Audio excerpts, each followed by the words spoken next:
Now, more of Patricia Raskin, Positive Living, on News Talk 630, WPRO, and 99.7 FM. To speak with Patricia and her guest, call 438-WPRO or toll free at 1-800-321-WPRO. Now, here's Patricia Raskin. Hi, everyone, and welcome back. Welcome to the second half hour of the first hour. Oh, it's great. Right here on Patricia Raskin, Positive Living.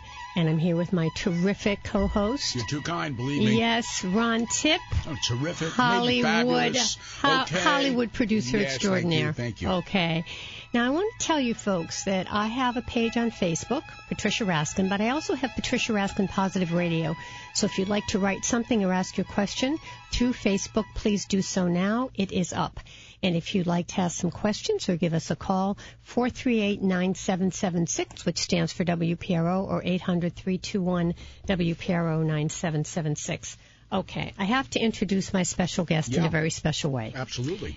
My guest today is Susan Anderson, and I can't just say Susan Anderson, the author of Taming Your Outer Child, a revolutionary program to overcoming self-defeating patterns. Now, I want to say something about Susan. Susan is a best-selling author, and her other books have been about abandonment. And her books have been The Journey from Abandonment to Healing and Black Swan, The 12 Lessons of Abandonment Recovery.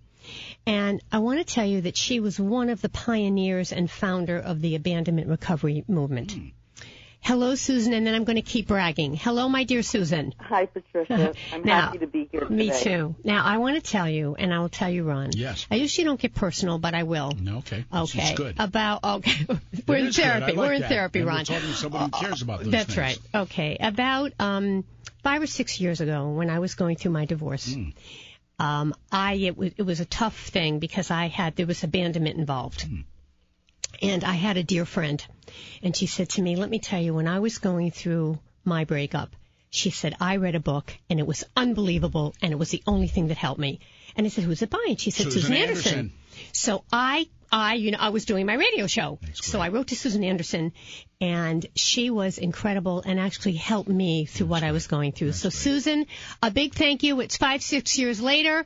I am healed, and I'm moving on in a very positive life, and I want to thank you. Oh, thanks, Patricia.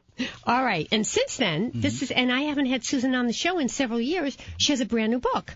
And her brand new book is Taming Your Outer Child, a revolutionary program to overcoming self-defeating patterns. So what you've done, Susan, is you've broadened this. So not just for people who are being abandoned, but also for anybody who sometimes makes a bad decision or just is having trouble with blame and shame of themselves. That's right.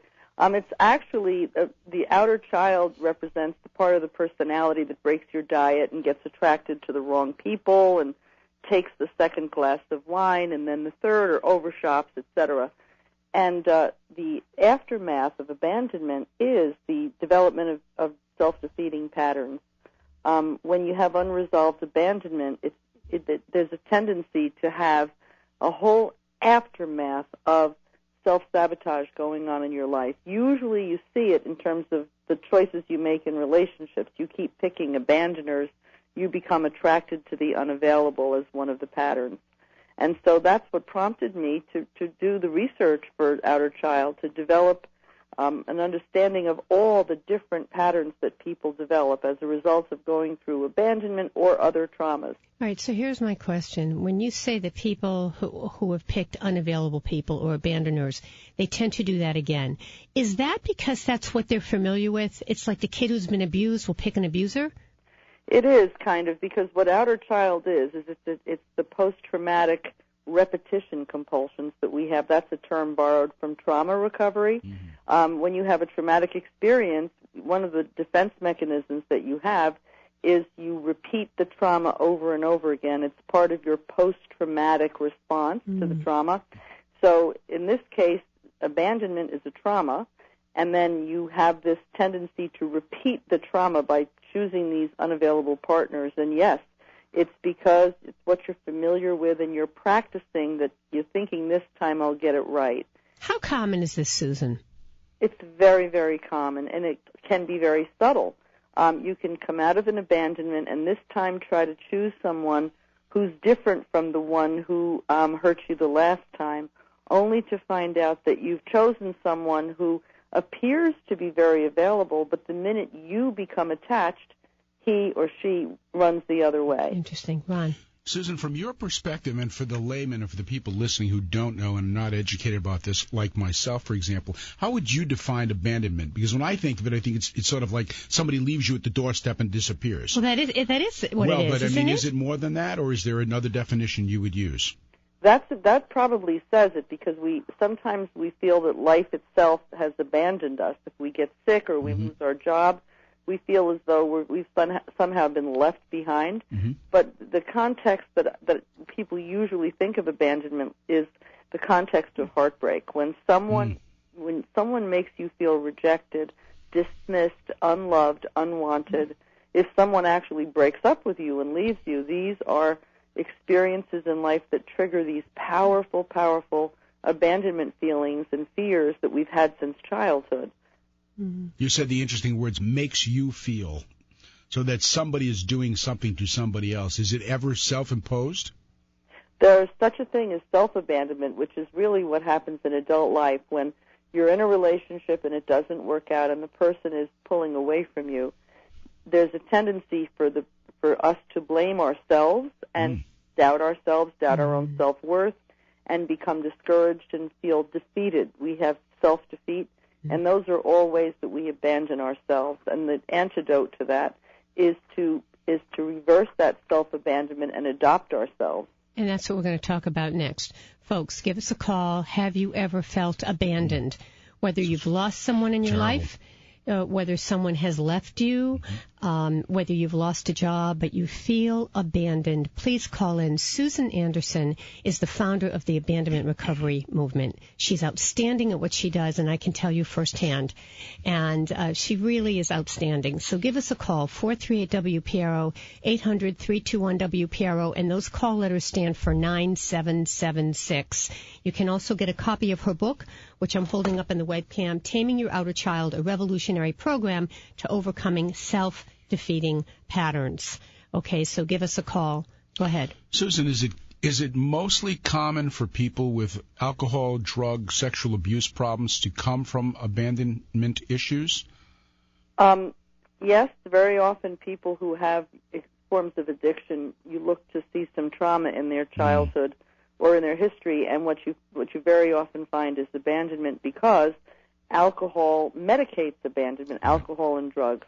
It's not very positive medication because it's addictive and it can ruin a person's life and the family's life around it. But when the person is over drinking, they are actually feeling at the moment better. And that's an outer child characteristic. It's feeling good in the moment at the expense of your future plan. Right. So how can we start to recover ourselves? As you write in the book, improve your love life, stay on a diet, reach your goals. What are some of the things we can start to do to help ourselves, Susan? Well, the first thing you have to do is to be able to improve your sense of future. Most of us have a sense of future that contains a little anxiety in it. There are things we know we want, but we have a fear that we'll never get them. So we sort of say, I wish I could do such and such, or I hope that I can find the love I've always wanted. But when we wish or hope, it's accompanied with an anxiety. And there are exercises, mental exercises, that actually act like physical therapy for the brain that allow you to improve your sense of future, so that instead of having anxiety in your image of your future, you have a pure, clear image of a positive future, and you plant that image on your mind, and that becomes a very helpful tool because it guides your behavior. That's just step one.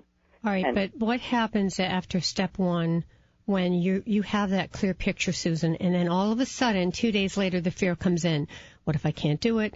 What if I get left again? What if I can't make money? What if, what if the person makes fun of me? I mean, all those things start to come in, even after step one. Well, what you're describing there are the calls of the inner child, the image that you implant on your mind, you use as a mantra, and you return to it every time you catch yourself, falling into your self-doubt. You just simply return to that positive image that you've created But the feelings that come up, we don't just sort of positive image our way out of them. Unfortunately, we need a three-pronged approach here. And the inner child is expressing its feelings within you. It's saying, I feel afraid, I feel doubt, I don't feel good about myself, I'm afraid of the future.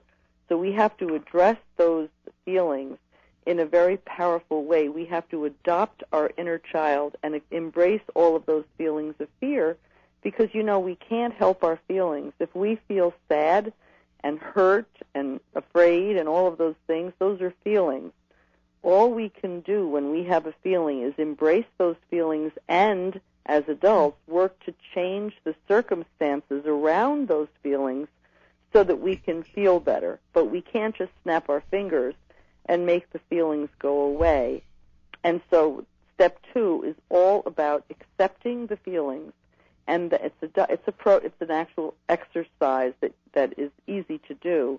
It's a written exercise to accept those feelings and actually work to change the circumstances that's creating the feeling. So, in other words, the feeling might be, I'm afraid I won't make income, or I'm afraid that person will leave me. And you admit those, and then you actively work in the other direction to make it happen. Yes, through the dialogue, it involves imagining that your inner child is almost a separate little person within you, and you adopt that person, and you make promises to that little person. You validate her feelings and say, I know you feel that way, and I appreciate you letting me know. And here's what I'm going to do today to just take a baby step to help you in some way. And, of course, you then keep your promise to your inner child. But this is done. It sounds very nebulous to talk about it verbally, but when you write this and you use your writing skills, which involves scribbling on a piece of paper, but just doing that is exercise for your brain. You're bringing your emotions and your problem solving and your adult higher self, your reasoning skills to the table all at once in a graphomotor task, and it really exercises your brain in a very positive way. It helps you to change patterns. So in sort of, again, back to sort of really layman, simple terms, it sounds to me like the offshoot of abandonment is a tremendous amount of, beating oneself up, and not nurturing oneself, when in fact the antidote to that is treating yourself well and being positive about everything. Am I in the right direction with that? Treating yourself well and being very self-validating, accepting your feelings as they are. And not self-sabotaging, which seems to be the root of so much of this stuff, right? Yes, but that's what comes out of not being able to connect with yourself, is the self-sabotaging, and that's where the outer child comes in. All right, we're going to take a break, and when we come back, you can give us a call after the break, folks, if you feel that you've been abandoned in any way, and I think we've all felt that, Ron. Of course. All felt abandoned, for whatever it is. Even if, we've had a practitioner we've worked with, or we had a bookkeeper. At a job, you've been fired. You've been fired, or somebody betrayed our trust. No matter what it is. Okay, 438-WPRO-9776 or 800-321-WPRO-9776 after the break. You can get a copy of Susan Anderson's new book, Taming Your Outer Child, a revolutionary program to overcoming self-defeating patterns by Susan Anderson. And you can also go to her website. Susan, what is your website again? It's outerchild.net. Okay, outerchild.net. All right, you're listening to Patricia Raskin, Positive Living, right here on News Talk 630 WPRO and 99.7 FM, and on the web at 630WPRO.com with my terrific co-host Ron Tipp and Susan Anderson, who's an expert in abandonment.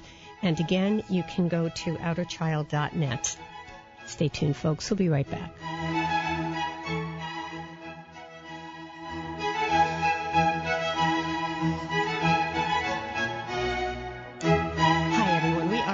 You are listening to Patricia Raskin, Positive Living, right here on News Talk 630 WPRO 99.7 FM, and on the web, which we are on at 630WPRO.com with my great co-host Ron Tipp. What a fascinating topic. And Susan is terrific. Fantastic. Yeah, I know. Fantastic. Susan Anderson. Now, I will just tell you quickly, because we only have 4 minutes to break. Susan is the author of The Journey from Abandonment to Healing, and then Black Swan, 12 Lessons of Abandonment Recovery and the Journey from Heartbreak to Connection. She is the creator of the outer child concept and the founder of the abandonment recovery movement. I would suggest this to you folks, because I just talked to Susan.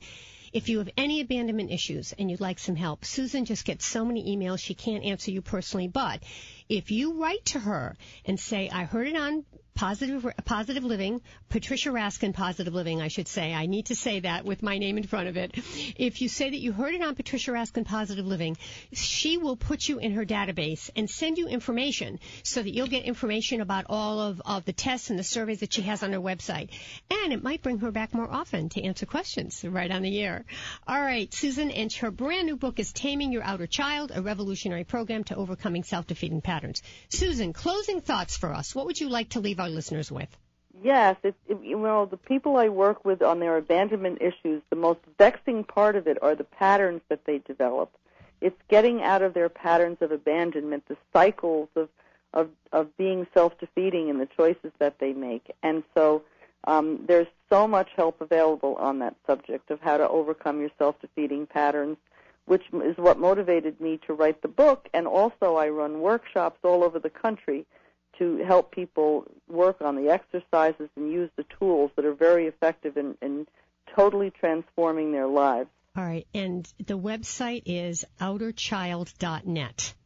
I have a workshop at Kripalu coming up in May. Oh, great. Oh, that's near here. It's in Yes, Massachusetts. Let's tell everybody where it is. It's May 8th in Massachusetts, Kripalu, in Lenox, Massachusetts, and it's for 3 days. It's the weekend, and it's a life-changing workshop. Yeah, and it's a beautiful area, by the way. Beautiful. All right, so do write to Susan. Tell her you heard it right here on Patricia Raskin Positive Living, and she'll put you in her database. Sign up for her workshop. We'd really love that. Yes. Susan, are you finding that there's an increase in this issue because of what's going on economically as well, that Yep. it's bringing out more and more anxiety with people? All of any kind of stress Yeah. triggers all any this kind of outer stress. child behavior. Interesting. So, Susan, before we go, what would be one thing you would tell somebody to do, the first thing they do when they feel abandoned? They have to acknowledge their feelings. They have to learn to accept that the feelings are human. There's nothing wrong with them. And then work from there to love themselves and embrace their own feelings. Fantastic. Yeah, it really is. Tell us again how they can find you. On abandonment.net, on outerchild.net, these are nets to catch outer children and all abandonment survivors throughout the world. And your book, I'm ordering your book. Is it off Amazon or on your Yes, website? it's on Amazon and Kindle. You can get it in any different which way. Oh, wonderful. And it picks up where the abandonment books leave off in really focusing on those self-defeating patterns that sabotage relationships. Mm-hmm. That's fantastic. Yeah. And thank you so much for being on. Oh, it was my Really. pleasure. Thank you, Susan. All right, Susan. Now stay on for a minute if you would. Just want to tell you all about a couple of things that are happening, and actually something that is happening right now and today. Today is the Discover You Expo, and it is being held at the third event, third annual. It's being held at Twin River Event Center in Lincoln. I will be there at 3:30 speaking. Very good. There are over 100 exhibitors and 25 speakers and demonstrations, so do come to that. And then I'm very excited to be presenting at the RIBX, which is the Rhode Island Business Expo, May 3rd, with Paula Marshall. Paula Marshall, as you know, is a featured Paula guest. A. Marshall, Paula yes. A. Marshall right Not here. the She is actress. she is the CEO of Bama Companies, and they make all the apple pies and all the Fantastic dessert lady. products for McDonald's and many other fast food chains around the wonderful. world. She's incredible, and she's going to talk about finding the soul of big business, and we're going to have a gathering afterwards. So please write to me about that. patriciaraskin.com. I'd love to put you on my email list. It would be really my pleasure. And again, just want to say one more thing about Susan Anderson. Anyone, and this is a personal endorsement, and I'm proud to make it, Ron. Yeah. If you are going through abandonment of any kind, Susan also does personal consultations, and she is well worth it. She picks it up immediately. She'll give you tremendous imagery, and she helped me tremendously going through a tough time. I think it's interesting that she's talking. Susan, I hope you heard that, because it's all true. Well, I think in the conversation we had with her just today. And she's on. Yeah, no, I know. You realize that there's help to be had for this issue. Absolutely. And that, in fact, if I if I'm correct in sort of restating a little bit, what she's saying is that you can turn it around by understanding the patterns that you've established. Absolutely. And by writing some things down and trying to change the way you look at your life. That's fantastic. Absolutely. To know that this help. And Susan, you also have individual consults, correct? Yes. All right, so people can contact you and write to you if they're interested in individual sessions. Right. Thanks so much. Stay on the line. Oh, you're welcome. Yeah, thanks for being on. Next up is Jamie Ouellette from Image Communications. She's going to talk about all the work she's done over the years with nonprofits and about really being positive. And then up after that is Peace Love Studios with Matt Kaplan. They're doing tremendous work right here in Rhode Island. Yes, they're doing tremendous work with artists. All right, folks, you're listening to Patricia Raskin Positive Living right here on News Talk 630 WPRO 99.7 FM and on the web at 630WPRO.com. Stay tuned for the second hour. Don't move your dial. Ron and I will be right here. Yes. All right, we'll be right back. Welcome, Jane Seymour. It's such an honor to have you on my program once again. Thank you. All right. You have a brand new book, which is called Open Hearts Family. And I have your other book in my hand, Open Hearts. But now this book is Open Hearts Family. It's a small book with beautiful artwork, and I assume it's all your artwork. On this occasion, it isn't entirely my artwork. It's mostly my artwork. But there are a couple of very beautiful portrait sketches that were done of my mother and her best friend.